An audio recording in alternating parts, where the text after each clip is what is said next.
Hi friends, today I am going to continue with the chapter 3 of Lord of Kumarikandam. The title of this chapter is Turmoil in Kumarikandam.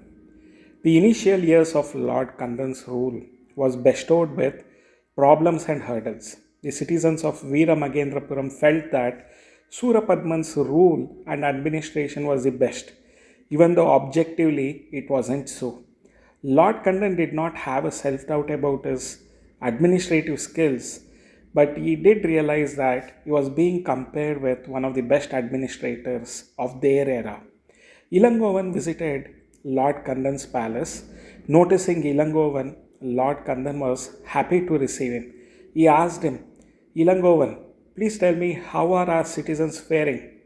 What are they talking about Kandan's reign? Lord Kandan, your rule is fair and just. People are happy with your citizen proactive steps.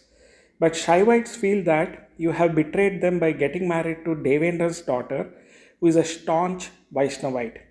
There are frequent skirmishes between Shaivites and Vaishnavites about their superiority over each other. But it doesn't take an early turn due to the timely intervention of our soldiers. I think this is a cinder buried, waiting to burn down the whole city if not addressed immediately, informed Ilangovan. True, Ilangovan, I did receive information from my spies. I think we will have to arrange Jallikattu. Jallikattu is a sports involving taming of bull. So, in all our villages, this will unite all of us. Sports is the best way to resolve differences and appreciate each other's strengths. I have asked our Senadipati Veerabagu to immediately arrange for one and reward the winners generously. How about our merchants and traders, Ilangovan? Enquired Lord Kandan. Ilangovan answered, Lord Kandan, our merchants and traders are unhappy that you have restricted their growth to only 10,000 gold coins, and they grievingly pay the remaining gold coins to the state treasury. They are also unhappy that you have provided 200 gold coins to all our citizens. They feel that this would make them lazy and dependent on the state as a parasite. Ilangovan, I restricted the growth of merchant and traders to 10,000 gold coins because I wanted to have thousands of merchants with that capability rather than a couple of merchants with lakhs of gold coins. I don't want monopolization of wealth of Kumarikandam amidst a couple of merchants. Wealth should never get trapped within one's family. I don't want to rob the poor of what rightfully belongs to them. I am providing a lot of tax waiver for our merchants to encourage them to commence their trade with ease and generate wealth. If I stop it, I would have enough gold coins to distribute each and every citizen of Kumarikandam with 10,000 gold coins. I am not doing it because a king's role is to balance the flow of wealth and channelize it to the downtrodden poor people for their upliftment. It is the business of the king to regulate the business. With this policy of mine, I am sure poverty in Kumarikandam would be permanently eradicated.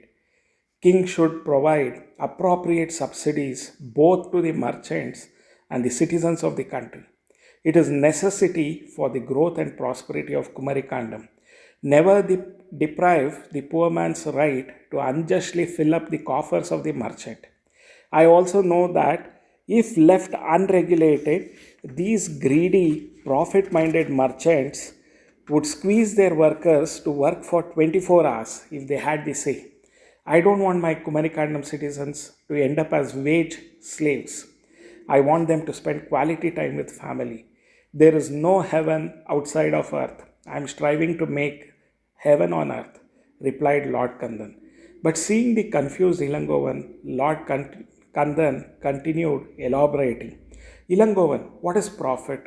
Ilangovan answered, the difference between the selling price and cost price of any product. Lord Kandan said, very true, Ilangovan, but profit is one which is not generated by raw material or labor. It is the excess money. Profit is unpaid salary of the laborer. Capital is the unpaid salary of the past laborers. As a king, I should be fair to all the citizens of my empire and not just the merchants. Merchants always justify their greed as growth and development. If we allow their greed to rule, they will make the citizens purchase things which are not required, and in the process, my citizens have to sell things which are required. Enough about the merchants, Ilangovan. Tell me about our soldiers' psyche. Ilangovan answered, Lord Kandan, the merchants were also questioning your rationale of retaining the soldiers in the army during peacetime and emptying the treasury on their wages. They are also against the pensions being paid to the deceased soldier's family. They opine that you could have saved the treasury's money by paying them only during their service requirement.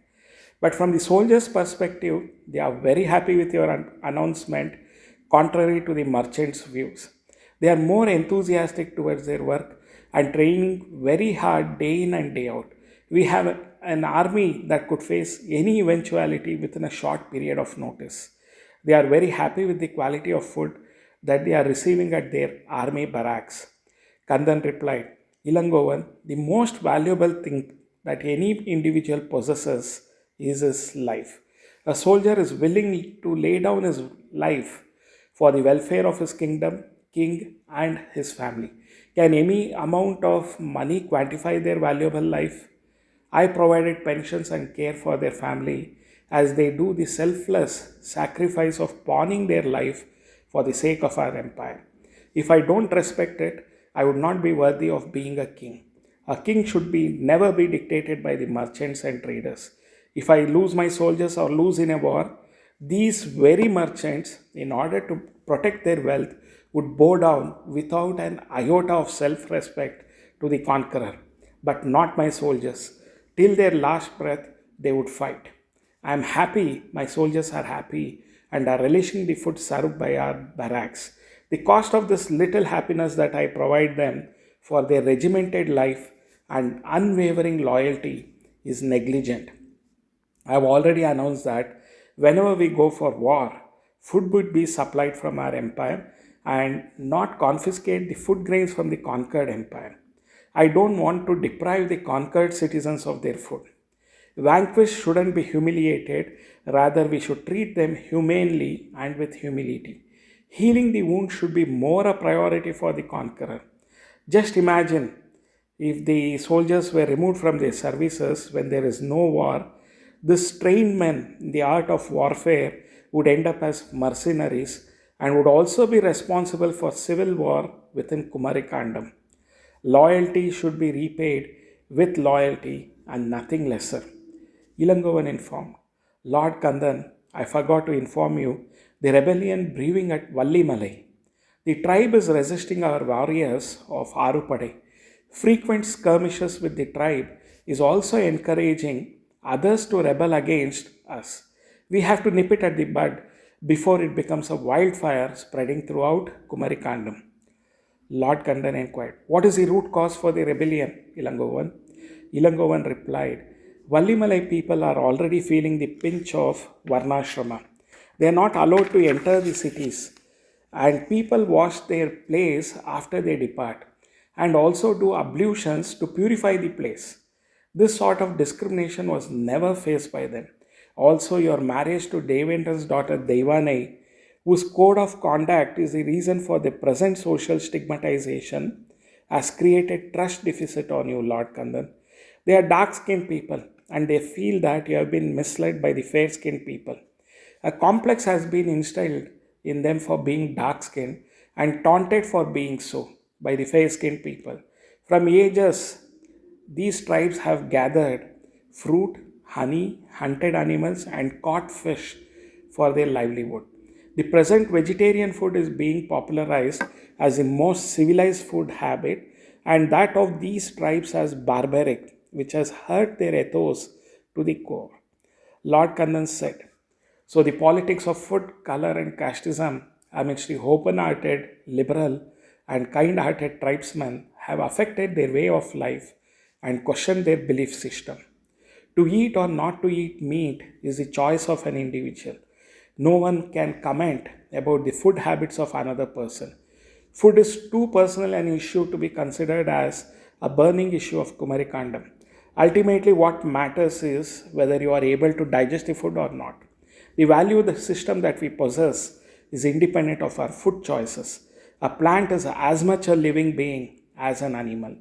Nature's law is that we either eat or be eaten for the flow of energy, and you can never draw a line of morality for it. I am planning to visit Vallimalai in disguise as an hunter along with you and Senadipati Veerabagu shortly. Ilangovan was elated to accompany Lord Kandan, and he said, "It would be a privilege to accompany you, Lord Kandan. Since the defeat of Surapadman at your hands, you have lot of enemies. I have a query as to why don't we construct a new palace which is impenetrable and has plenty of escape dungeons to increase your safety."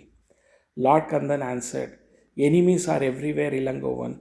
I would like to win them over by the healing process that I have initiated.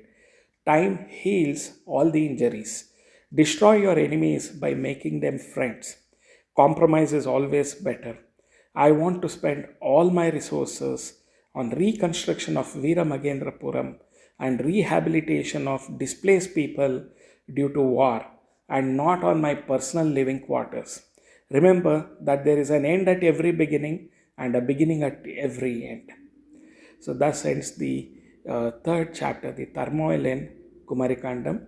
So, the listeners and viewers, I request you to further continue listening to the other chapters of this book. If you have liked this audiobook, kindly share it with your friends, like and subscribe for the channel, and leave your comments in the comment section. Thank you.